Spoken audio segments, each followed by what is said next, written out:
देहरादून आपको ले चलते हैं, जहां से हमारे सहयोगी रामा हमारे साथ जुड़ चुके हैं। रामानुज, हम आपसे जानना चाहेंगे, देहरादून की स्थिति बताइए, क्योंकि देखिए देहरादून पहाड़ी इलाका है और वहां पर हमने लैंडस्लाइड की काफी तस्वीरें देखी थी, जिसकी वजह से आवाजाही जो थी वो बंद हो गई थी। फिलहाल स्थिति क्या है वो जरा हमें समझाइए। हेलो सर, कनेक्ट कर रहा हूँ।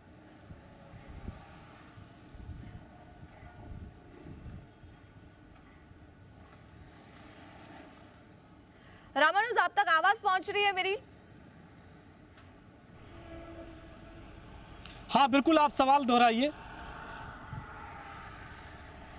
रामानुज, देखिए देहरादून में या फिर उत्तराखंड में हम देखें तो लैंडस्लाइड की काफी तस्वीरें सामने आई थी और अभी भी बारिश जो है वो लगातार जारी है। 20 शहरों में येलो अलर्ट जारी कर दिया गया है देश भर की। देहरादून की स्थिति जानना चाहेंगे, वहां की अपडेट दीजिए।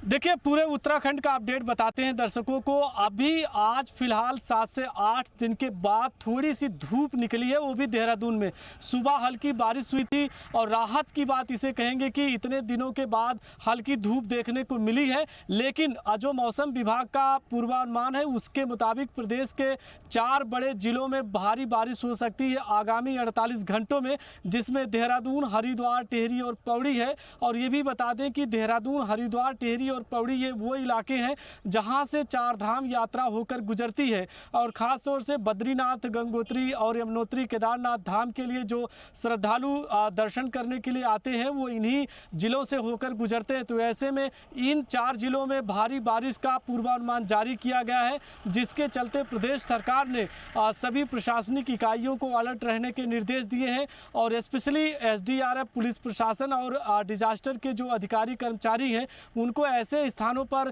तैनात रखने के निर्देश दिए गए हैं जहां पर लैंडस्लाइड होती है। जो आपका सवाल था लैंडस्लाइड को लेकर के, ये भी बता दें कि बद्रीनाथ धाम में आज सुबह कई जगह पर जो एनएच है, नेशनल हाईवे, वो बाधित रहा है और वहां लगातार एनएच के अधिकारी मौके पर पहुंच करके उस रोड को खुलवाने की कोशिश करते रहे। लेकिन रुक रुक कर बारिश का सिलसिला प्रदेश के पर्वतीय क्षेत्रों में, जो ऊंचाई वाले इलाके हैं, वहां पर चल रहा है।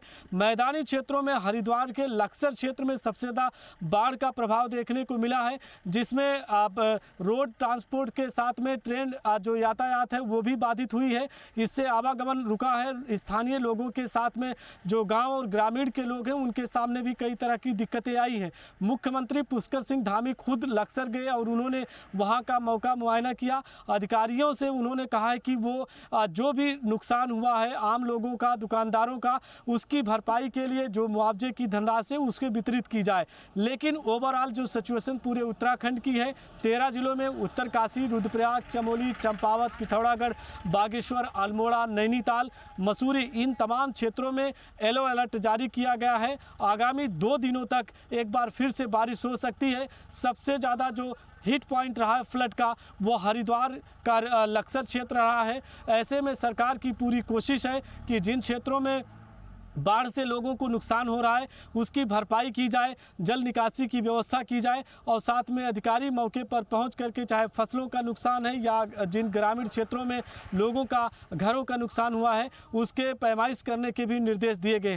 तो इस तरह से जैसे पूरे देश के अलग अलग क्षेत्रों के हालात हैं उसी तरह से हरिद्वार जो उत्तराखंड के क्षेत्र का है वो भी रहा है। लेकिन ऊंचाई वाले इलाकों में उत्तरकाशी, रुद्रप्रयाग, चमोली और पिथौरागढ़, इन क्षेत्रों में कई स्थानों पर रोड बाधित हैं और वो ग्रामीण क्षेत्रों के, चाहे वो एनएच के हो या जिला मुख्यालय के, उनको खुलवाने का काम चल रहा है। बारिश का सिलसिला फिलहाल देहरादून में कम से कम सरकार की तरफ से कोशिशें लगातार जारी है।